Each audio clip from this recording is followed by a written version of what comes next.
that is what we want to look at today, is really to look at Rome. We want to first look at Rome, and that will answer for us why the Lord Jesus Christ was born when he was born. So we want to look at Rome today. If there's time enough, we will go on to Herod, but if there's no time today, we'll move on the next time. So we want to look at Rome, and remember what we have been doing with respect to this history. Yes, we are studying history. This history are important. They help us to understand the scripture, but also they help us to understand why things are the way they are in the scripture. They help us to understand the scripture. So, and that is why we are looking at this. So we're going to look at Rome. This will help us to understand why the Lord Jesus Christ was born, the time that he was born. And that is why we want to look at this. Why was the Lord Jesus Christ born the time that he was born? And this is really important. So when we look at Rome, when we look at Herod, it helps us to understand some of these things. Now, we need to go back. Remember when we read the book of Daniel, okay?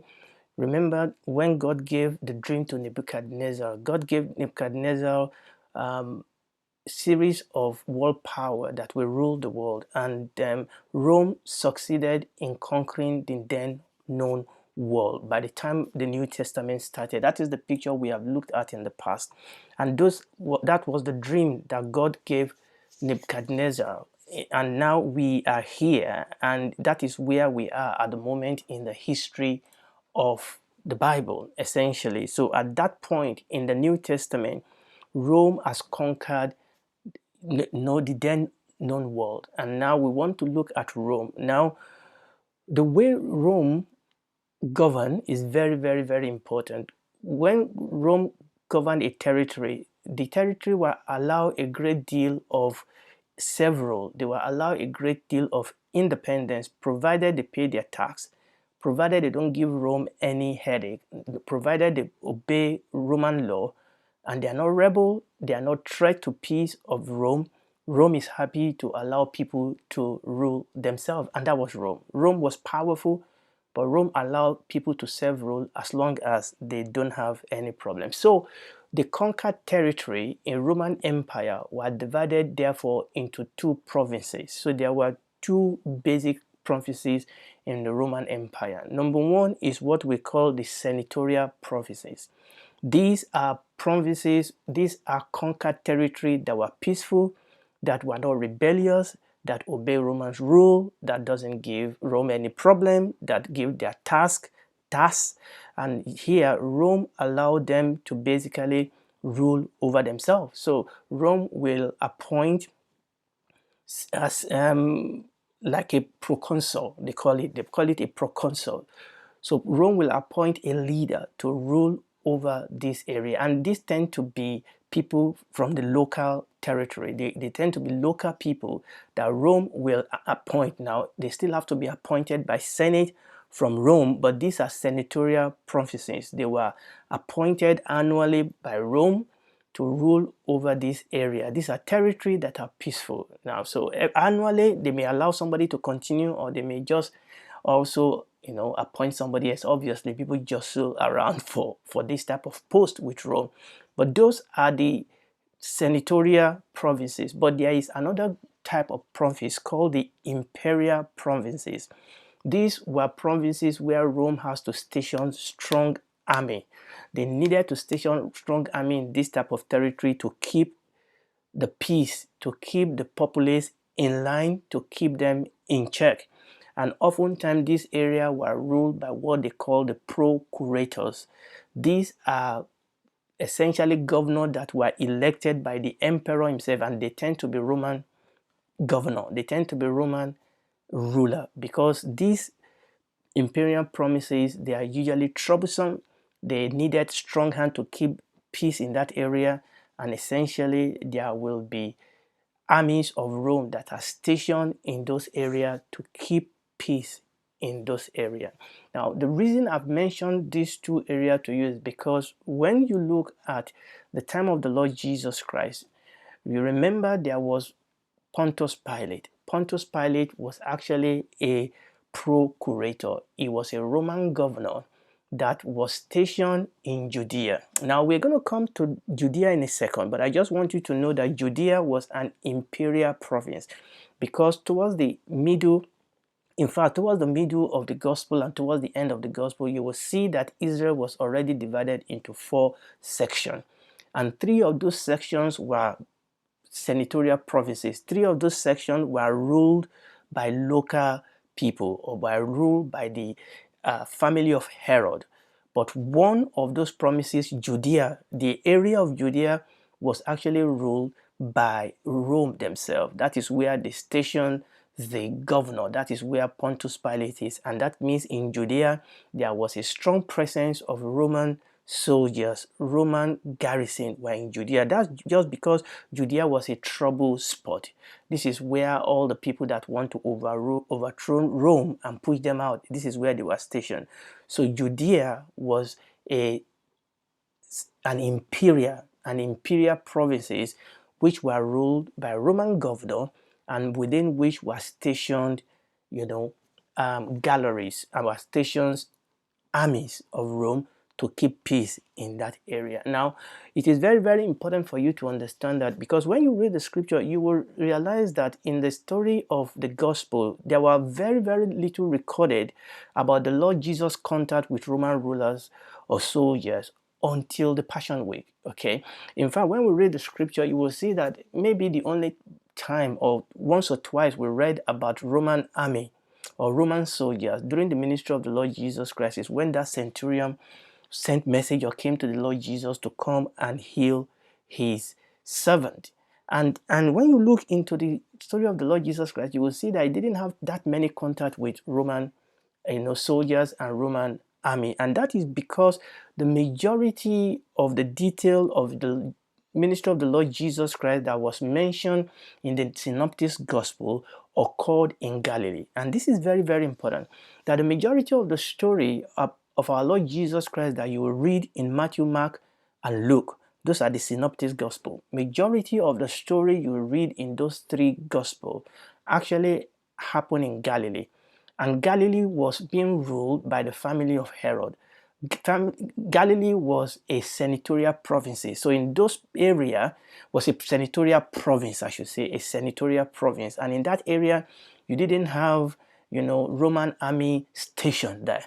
And that is why when you read the story of the Lord Jesus Christ, you really didn't see him coming across Roman rule or Roman army or Roman government until he went to Jerusalem, until in the last 1 week of his life, when we start seeing him, as it were, getting in touch with the Roman army or with the Roman governor, Pontius Pilate himself. And that is the reason, when you read the scripture, that explains some of the things that we read in the Bible. Now, there's something I'm going to clarify. Actually, when the story of the gospel opens, Israel was being ruled by one king, and that was Herod the Great. And I'm going to explain that when I come back to Herod, okay? So when you open the story of the gospel, actually, Israel was being ruled by Herod the Great. But when Herod the Great died, it was divided into 4 sections. And what we are saying is that we now saw the reason why we don't seem to come across a lot of Roman army or Roman soldier in the story of the Lord Jesus Christ until the tail end of the story. And that is just because the Synoptic Gospel, that is Matthew, Mark, and Luke, they focus more on the ministry of our Lord Jesus Christ in Galilee. Unlike John, John actually focused more on the ministry of our Lord Jesus Christ outside Galilee. But we're going to leave that for now. And that is very, very important. Now, what I want to now talk about Rome is to see how the influence of Rome allow the gospel to, or let me put it this way, I want to show the influence of Rome on the gospel and the propagation of the gospel. And this is very, very important. Rome was really very, very important. Why was the Lord Jesus born when he was born? You need to understand that that period when the Lord Jesus Christ was born was actually one of the best time in history that the Lord Jesus Christ could have been born. So the birth of the Lord Jesus Christ, when he was born, was not spurious, was not accidental. And that is the point I want you to see. I want to talk about the civilization, the culture of Rome that actually make it the right time for the Lord Jesus Christ to be born. For one thing, the Jews were expecting their Messiah. They were expecting the Messiah. And when you read, and this is very important, when you read the prophecy in Daniel, we know that the Messiah must come before the temple was destroyed. We know that. We know the Messiah was come before the temple was destroyed. Also, we know the Messiah will come during the reign of the Roman Empire. We know that. So it was important for him to be born at that particular point in time, number one, to fulfill prophecy. And number two, there was an effect of Rome upon the whole world at that time that actually make it the best time for the Messiah to come. Number one is the language. Number two is the road and postal system.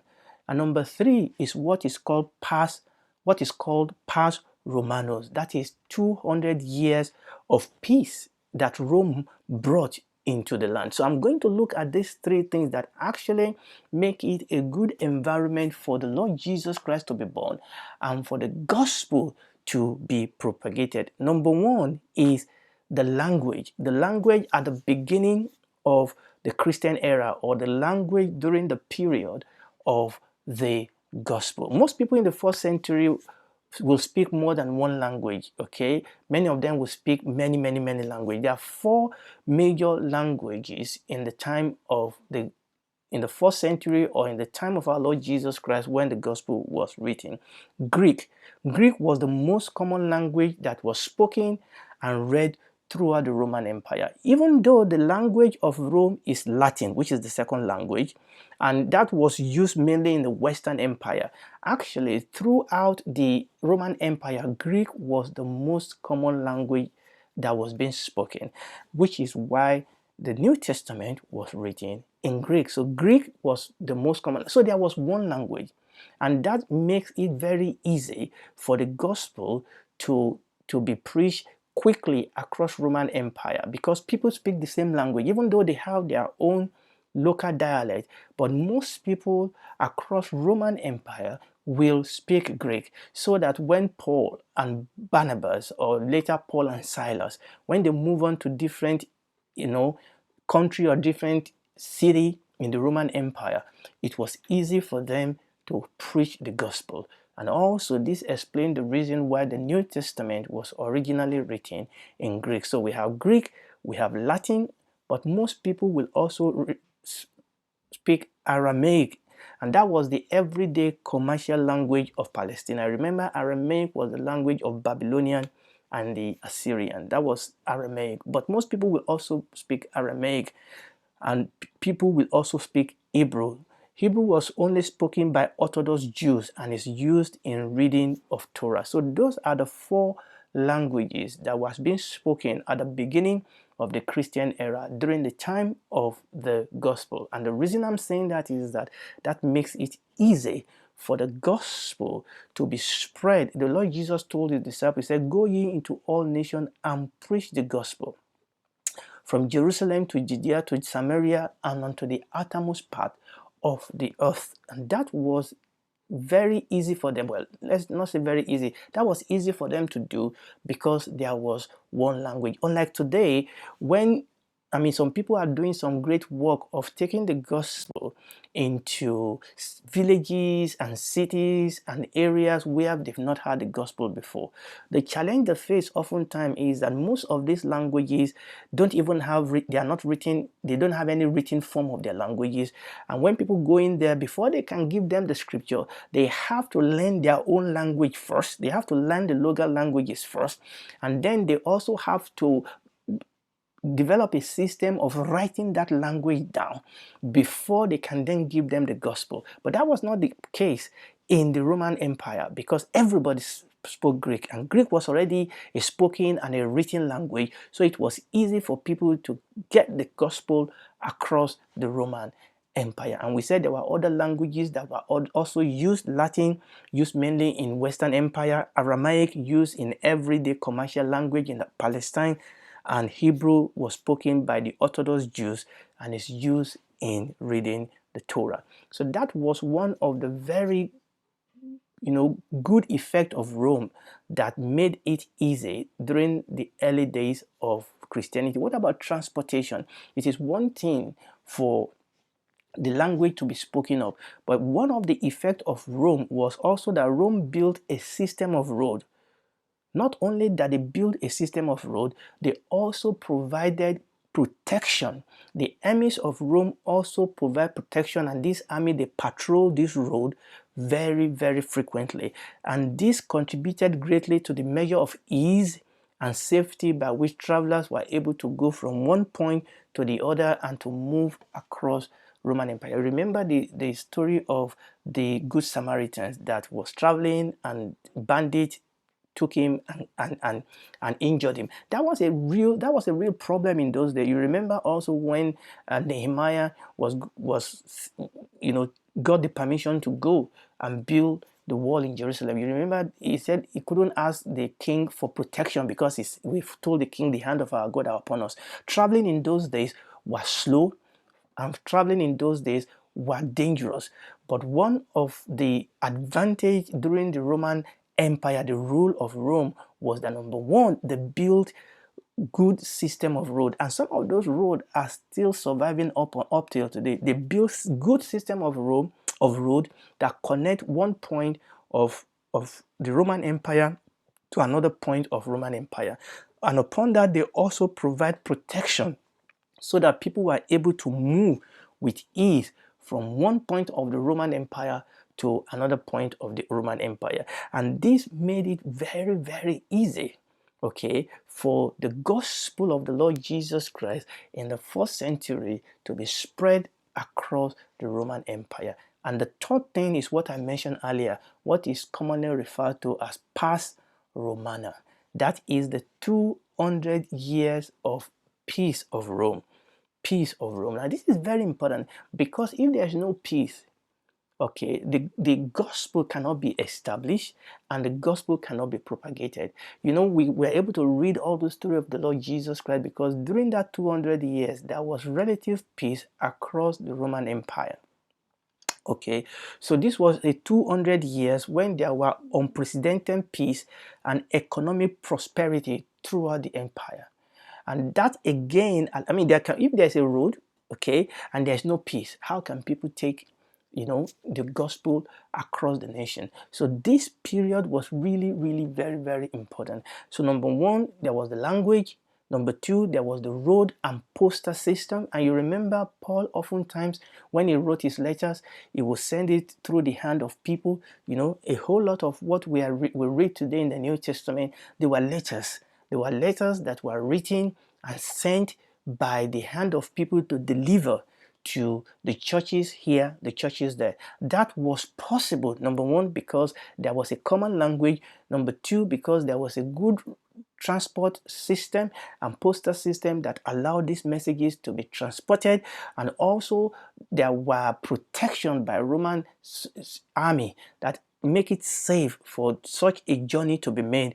And number three, there was Pax Romana. There was that 200 years of peace when it was easy, relatively easy for the message of the gospel to be transported from one area or another. And this period, it was easy for the Lord Jesus to come and do the work of his master. They were not fighting that war or fighting that war. So the Lord Jesus could sit down and preach the gospel of the kingdom. I mean, can you imagine if this was during the time that Nebuchadnezzar invaded Israel, or the Assyrian invaded Israel, or the Medo-Persia invaded Israel? But you have this extended period of time when there was relative peace in the region that allow the gospel to be established and the gospel to be preached. It was an unprecedented period of peace and economic prosperity throughout